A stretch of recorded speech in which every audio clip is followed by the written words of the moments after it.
Hey guys, Jeff the Nature Guy, and I gotta tell you what, I've got one of the best helpers I've ever had right here. Sam the Nature Dude, I called you. I guess I should have asked if you were alright with that name, but that's what I've called you. And I wanted to show you that this guy loves reptiles. And I love it when kids love reptiles because a lot of times they're kind of afraid of them. But guess what? There's really no reason to be afraid of reptiles, especially something like this. And do you remember what this guy I have is called?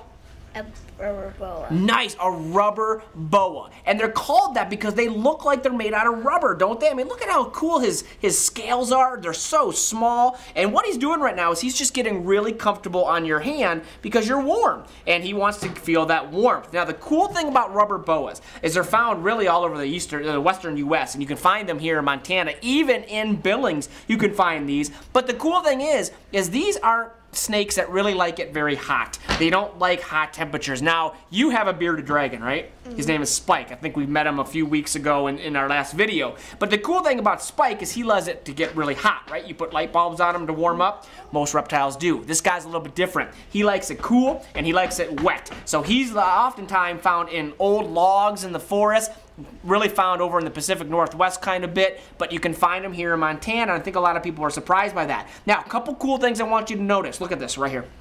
Look at his head and his tail. They look identical. Do you know why that is? Any guesses? What do you think it helps him with?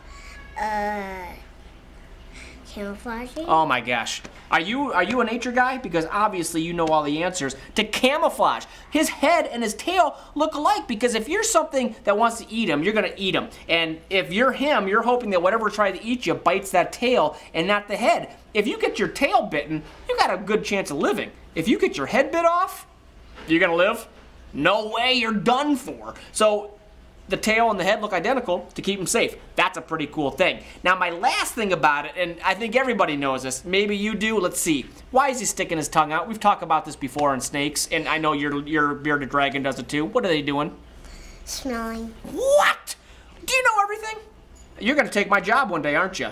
Yeah, exactly. They smell with that tongue. Exactly, and that's what he's doing. He's smelling because you're something new. But look for these guys here in Montana. They are probably the most easygoing, relaxed snake in the entire world. They don't strike. If they are upset, they're going to make a little stinky, like a skunk. They kind of spray out a really bad smell, but he smells pretty good, so I think you're doing a pretty good job with them. And you know what I want to do before we're done is I hear your mom doesn't like snakes too much. We're going to make sure she holds it because this is the best snake to learn on. Yeah, mom's right over there, and she's pretty excited to hold this guy. So guys, until next time, I am Jeff the Nature Guy with Sam the Nature Dude. Sam, I appreciate all your hard work with my videos here today. Have you had fun?